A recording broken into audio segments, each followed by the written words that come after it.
வணக்கம். Welcome to Madurai அம்மா சமையல்.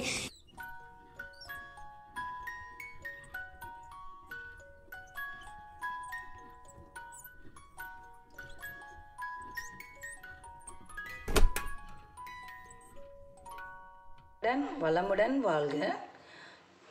புதுசாக ஒரு சால்னா பண்ண போகிறோம். வால்வாங்கி சால்னா மசால் எப்படி ரெடி பண்ணணுங்கிறத இப்போ காமிக்க போகிறேன். அந்த மசாலுக்கு என்னென்ன தேவை,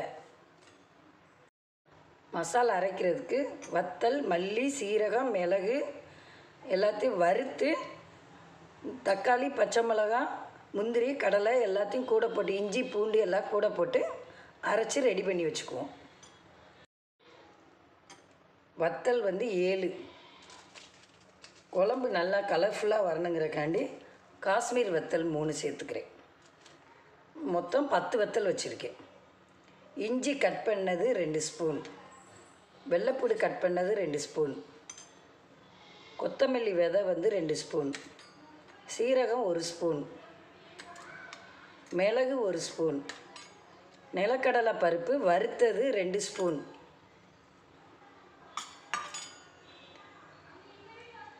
முந்திரி பருப்பு ஒரு 6 முந்திரி பருப்பு,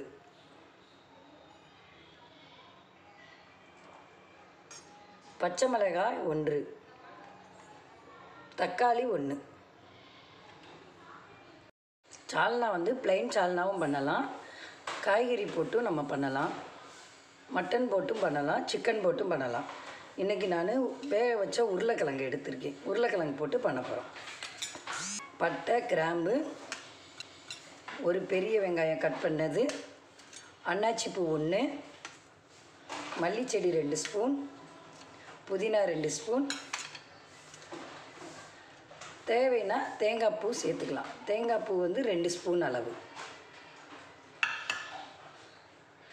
2 ஸ்பூன் தேங்காய் எடுத்து வச்சுருந்தோம்ல, அது அந்த மசால் பொருட்களை எல்லாம் சேர்த்து நல்லா அரைச்சி எடுத்து வச்சுக்கிட்டேன். இப்போ நம்ம தாளிக்க போகிறோம். ஒரு குக்கரில் எண்ணெய் ஊற்றி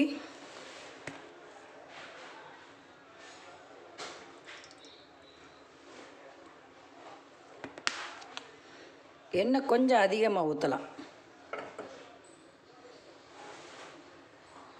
எண்ணெய் காஞ்ச பிறகு தாளிக்கிறதுக்கு சோம்பு சொல்லாமல் விட்டுட்டேன். ஒரு 1/4 ஸ்பூன் சோம்பு போட்டு தாளிச்சுக்கோங்க. சோம்பு போட்ட உடனே பொரிஞ்ச உடனே வெங்காயத்தை சேர்த்துக்கிடுவோம்.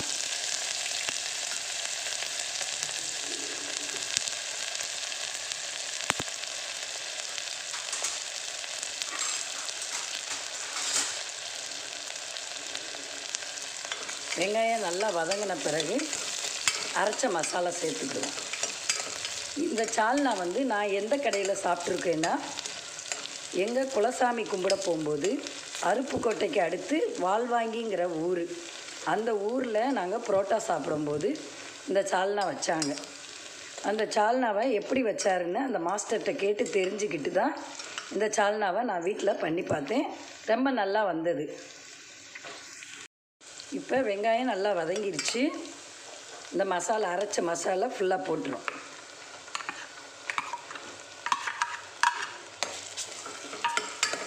மசாலையும் போட்டு 1 நிமிஷம் நல்லா வதக்கி விட்டுருவோம்.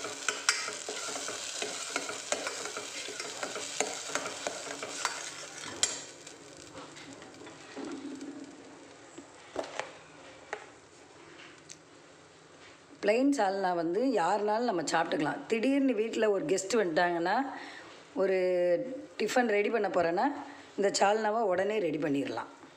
இப்போ தேவையான அளவு இந்த மசாலுக்கு உப்பு போடுறேன்.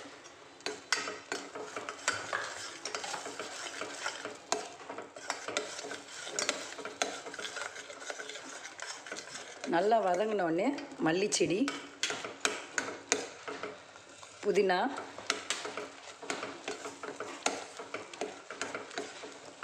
வேக வச்ச உருளைக்கிழங்கு,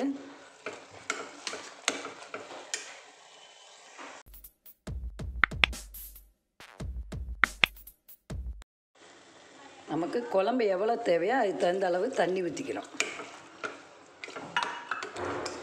திக்காக வேணும்னா தண்ணி கம்மியாக ஊற்றிக்கணும். இப்போ இதுக்கு தேவையான குழம்புக்கு தேவையான அளவு உப்பு போடுறோம்.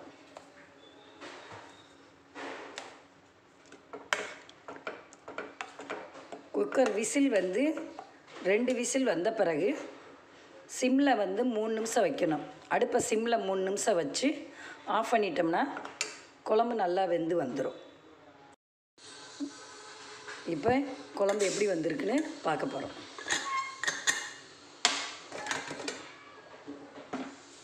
நல்லா வந்திருக்கு சால்னா.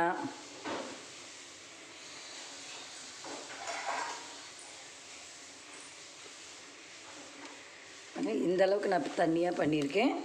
நமக்கு திக்காக வேணும்னா தண்ணி கம்மியாக வச்சு பண்ணிக்கலாம். நான் கொஞ்சம் தண்ணியாக பண்ணியிருக்கேன். இப்போ மல்லிச்செடி போட்டு மேலே மல்லி தூவிக்கிட்டலாம். சால்னாவோட பூரி செஞ்சுருக்கேன். பூரியும் சால்னாவும் நல்லாயிருக்கும். சப்பாத்திக்கு நல்லாயிருக்கும். புரோட்டா, தோசை இந்த 4 எதில் பண்ணாலும் இந்த சால்னாவுக்கு வச்சு சாப்பிடும்போது நல்லாயிருக்கும்.